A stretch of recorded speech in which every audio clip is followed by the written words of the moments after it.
Salut à tous. Bon bah écoutez, je voulais vous partager cette info qui est quand même assez sympa, cette synchronicité et cette synchronicité dans la synchronicité, vous allez voir. Bon, à la base, j'avais simplement fait un petit article et puis bon, ma petite voix m'a dit que ça méritait une vidéo. Donc bah écoutez, j'obéis à ma petite voix, hein. C'est-à-dire cette sensation évidente, intérieure, et qui n'est pas le mental ego, qui lui est plutôt le doute qui va dire que, enfin qui va faire croire que ça sert à rien. Donc, bah, écoutez, c'est très simple. C'est-à-dire que le film de Bob Marley, donc, où un acteur incarne sa vie, son personnage, sort le 14 février 2024.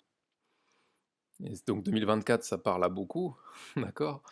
Et de ça, faut se rappeler aussi ce qui est marrant, enfin, voilà, ce qui est fou, ce qui m'éclate, c'est que déjà le documentaire Marley, d'accord, alors c'est pas un documentaire, on va dire de chaîne télé, classique, on va dire qui existe par dizaines.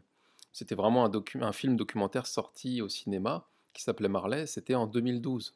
Donc 2012, ça parle à encore plus de monde. Alors il y a ceux qui voyaient le côté fin du monde apocalyptique, et puis il y a ceux qui ont, capté, l'aspect, on va dire la vision spirituelle des choses et donc vibratoire, qui n'est pas nécessairement, ce qu'on voit avec nos yeux, même pas du tout, heu, mais qui va le devenir par la force des choses.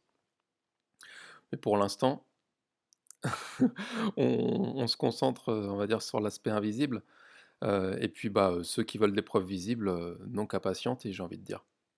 Donc 2012, c'était la date de début du nouveau jeu, la date de transition entre 2 mondes, officielle, la date de fin du jeu, de l'involution, et 2024, bah, c'est 2012 plus 12, d'accord? Parce que tout fonctionne en base 12 à partir du nouveau monde.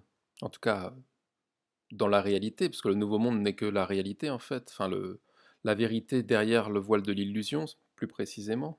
Mais on va pas dévier dans des enseignements spirituels, c'était surtout pour vous partager ces synchros et de voir, comme par hasard, que Bob Marley, on va dire, qui illustre l'amour, donc cette vibration, voilà, cette vibration pure, qui n'est pas l'amour simplement affectif, d'accord?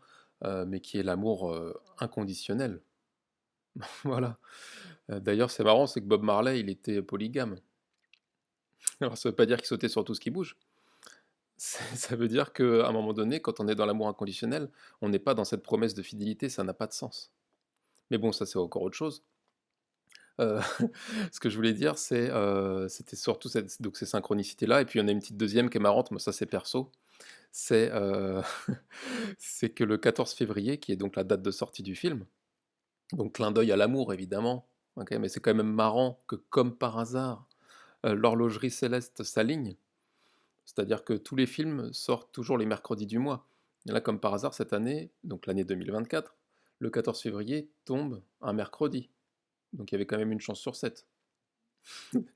Donc ça m'amuse de voir ça, de voir que ça arrange bien, on va dire, les producteurs du film, que bah, du coup, ah bah, c'est parfait. Symboliquement, on va le sortir à la Saint-Valentin, Bob Marley, l'amour, tout ça. Et ce qui est marrant, c'est que le 14 février, c'est aussi ma date d'anniversaire. Voilà. Et en plus, c'est pas n'importe quel anniversaire, parce que j'aurai 40 ans. Voilà, pour ceux qui savent ce que symbolise le 40. Puis même, c'est un compte rond, enfin, c'est amusant, quoi. Voilà. Donc ça, tout cela résonne, et j'avais envie de vous le partager, parce que comme vous le savez, moi je publie des vidéos, mais je publie aussi des chansons, j'écris des chansons, et je compose des chansons de reggae. D'accord, pour ceux qui ne le savent pas, d'ailleurs, je vous invite à découvrir mon site. Parce que c'est vrai qu'il y en a qui me découvrent par le reggae, et il y en a qui me découvrent par mes vidéos spontanées, il y en a qui me découvrent par les crop circles, il y en a qui me découvrent par mes interviews. Donc comme c'est un peu comment dire? Un condensé de tout, je jongle un peu avec tout. Moi, mon rôle, je sens que c'est d'articuler un peu tout un tas d'approches, spirituelles. Du coup, tout le monde ne connaît pas toutes les branches, de l'arbre de ma chaîne, on va dire. Donc voilà, amusez-vous à creuser un peu tout ça si ça vous intéresse, et découvrir mes chansons si vous les connaissez pas. Et sinon, au moins, il y a le petit article que j'avais fait qui s'appelle «Le ressenti, le reggae et le cœur», ou «Le reggae, le ressenti et le cœur», où j'avais repris un morceau du documentaire de 2012 sur Bob Marley justement, qui enfin j'avais pris plusieurs morceaux, j'avais fait un petit, une petite synthèse pour amener cette approche, pour faire comprendre aux personnes, vraiment l ce qui s l'idée qui se cache derrière le reggae quoi, la sensation, le ressenti qu'il y a derrière. Ce n'est pas simplement un style de musique, il y a vraiment quelque chose de spirituel derrière quoi, et la spiritualité étant quelque chose de ressenti. Ce n'est pas uniquement du baratin, purement mental et intellectuel quoi. Mais bon, pour cela, il faut évidemment oser s'ouvrir à ce qui dépasse le mental, et ça, seuls nous, à titre individuel, en avons, la capacité décisionnaire, on va dire. Allez, je vous embrasse, je vous dis au plaisir et puis amusons-nous avec toutes ces synchronicités et puis, écoutez, j'espère que ce petit film sera sympa parce que je compte bien aller le voir. Allez, bise.